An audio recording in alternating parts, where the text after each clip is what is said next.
اعوذ باللہ من الشیطان الرجیم بسم اللہ الرحمن الرحیم۔ آج ہم سورہ علم نشرح پڑھیں گے۔ آغاز کرتے ہیں بسم اللہ الرحمن الرحیم۔ علم، الف زبر آ کا مطلب کیا، لم کا مطلب نہیں۔ علم کیا نہیں، نشرح ہم نے کھول دیا، شرح اس نے کھولا، یشرح وہ کھولتا ہے یا کھولے گا، نشرح ہم کھولتے ہیں یا کھولیں گے۔ لم جب شروع میں آیا تو پیش آخری چلا گیا، لم نشرح ہم نے کھول نہیں دیا۔ لم کی وجہ سے فقرے کا مطلب نفی بھی ہو گیا، یعنی لم کا مطلب ہوتا ہے نہیں، لیکن اس سے فقرہ ماضی کا حصہ بھی بن جاتا ہے، یعنی نشرح کا مطلب وہ کھولتا ہے یا کھولے گا۔ لم نشرح اس نے نہیں کھولا، علم نشرح کیا اس نے نہیں کھولا، لکا لا کا لام زبر لا کا مطلب کے لیے، کا آپ کے لیے، لکا آپ کے لیے، صدرک آپ کا سینہ، کیا ہم نے کھول نہیں دیا آپ کے لیے آپ کا سینہ۔ ووضعنا اور ہم نے رکھ دیا، وضع اس نے رکھا، وضعنا ہم نے رکھ دیا، ان کا آپ سے، ان کا مطلب ہوتا ہے سے، ان کا آپ سے، وزرک آپ کا بوجھ، الذی وہ جس نے، انقذا اس نے توڑ رکھی تھی۔ یہ انقذا اقرما باب افعال سے ہے، تو انقذا اس نے توڑ رکھی تھی، ظہرک آپ کی کمر، ظہر کہتے ہیں کمر کو، ظہرکا آپ کی کمر، اور رفعنا رفع اس نے بلند کیا، رفعنا ہم نے بلند کیا، ورفعنا اور ہم نے بلند کر دیا،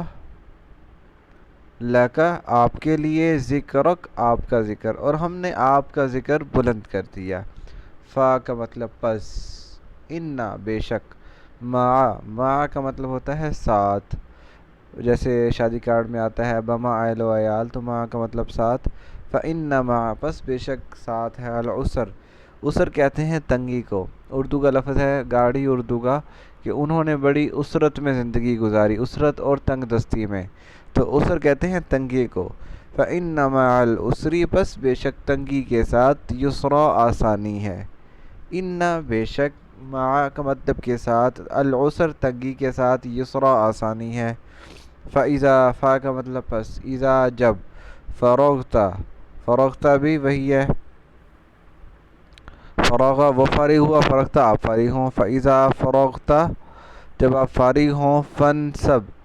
فن سب بھی اصل میں یہ صیغہ امر بنایا ہوا ہے، ناصبہ، یہ ناصبہ، تھکا وہ تھکایا وہ تھکا، ینصبو وہ تھکتا ہے یا تھکتے گا، تنصبو تم، اور تنصبو سے جب ہم صیغہ امر بنائیں گے تو انصب، فنصب پس تھکاؤ اپنے آپ کو، فإذا فروغت فنصب پس جب آپ فارغ ہوں تو تھکائیں اپنے آپ کو اللہ کی عبادت میں، وَإِلَىٰ رَبِّكَ اور اپنے رب کی طرف، فرغب راغب ہو جائیں، اور راغب وہ بھی ارغب بھی انصب کی طرح صیغہ امر ہے، تو اپنے رب کی طرف راغب ہو جائیں۔ کیا اس کے بعد محاورہ ترجمہ کر دیتا ہوں، کیا ہم نے آپ کا سینہ کھول نہیں دیا اور آپ سے آپ کا بوجھ ہٹا دیا، جس نے آپ کی کمر توڑ رکھی تھی، اور ہم نے آپ کا ذکر بلند کر دیا،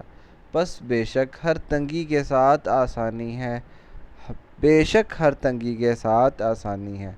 بس جب آپ فارغ ہوں تو عبادت کریں اور اپنے رب کی طرف متوجہ ہو جائیں۔ تو یہ تو تھا ترجمہ، تفسیر تھوڑی سی کر دیتے ہیں، ہم کوشش کریں گے مختصر تفسیر کریں تاکہ آپ کو بس سمجھ میں آ جائے۔ سینہ کھولنے سے مراد یہ ہے کہ مشکلات اور پریشانیاں برداشت کرنے کے لیے آپ کے اندر ہمت اور حوصلہ پیدا کر دینا، جیسے جب حضرت موسیٰ کو نبوت عطا کی گئی تھی تو انہوں نے دعا کی تھی، رب اشرح لی صدری، اے رب میرا سینہ کھول دے، ویسر لی امری اور میرے لیے اس کام کو آسان کر دے، تو یہاں بھی وہی مراد ہے، کیا ہم نے کھول نہیں دیا آپ کے لیے آپ کا سینہ، یعنی جتنی بھی تبلیغ اور اس کی وجہ سے مشکلات آ رہی تھی، لوگ مخالف تھے، تو ان کو برداشت کرنے کا حوصلہ، ظرف صرف آپ صلی اللہ علیہ وسلم کا تھا نا، تو کیا ہم نے کھول نہیں دیا آپ سے آپ کا، مطلب کیا ہم نے آپ کا سینہ کھول نہیں دیا، وَوَضَعْنَا عَنْكَ وِزْرَكَ اور رکھ دیا آپ سے آپ کا بوجھ، جس نے الذی انقض ظہرک جس نے آپ کی کمر توڑ رکھی تھی،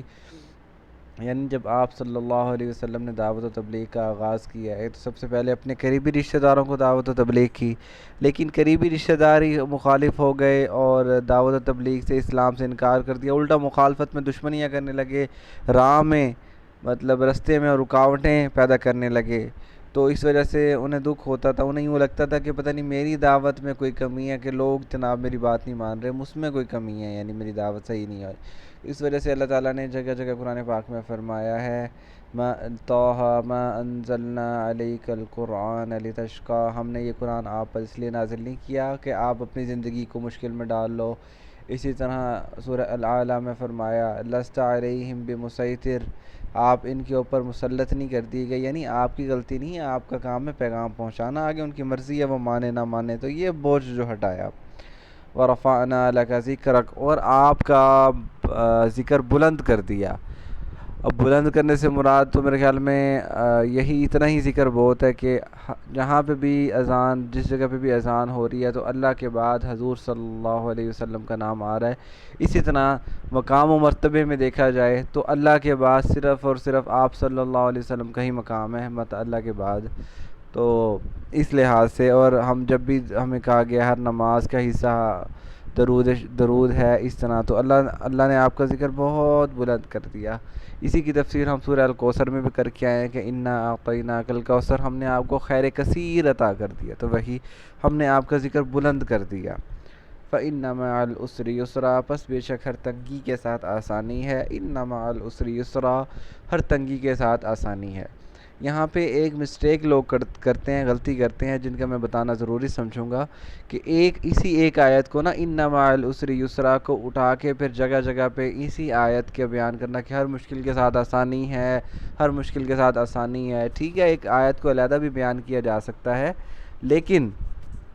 اس آیت کو اس پیرائے میں بیان کرنا پڑے گا۔ قرآن پاک کی آیت جو ہے وہ اس کے جگہ سے نکال کے نہیں بیان کی جا سکتی، یعنی اس کے مفہوم دیکھنے کے لیے ہمیں اگلی اور پچھلی آیات دیکھنی پڑے گی۔ تو اگر کوئی دین حق کی کام کر رہا ہے، تبلیغ کر رہا ہے، اس کو راستے میں مشکلات آ رہی ہیں، پریشانیاں آ رہی ہیں،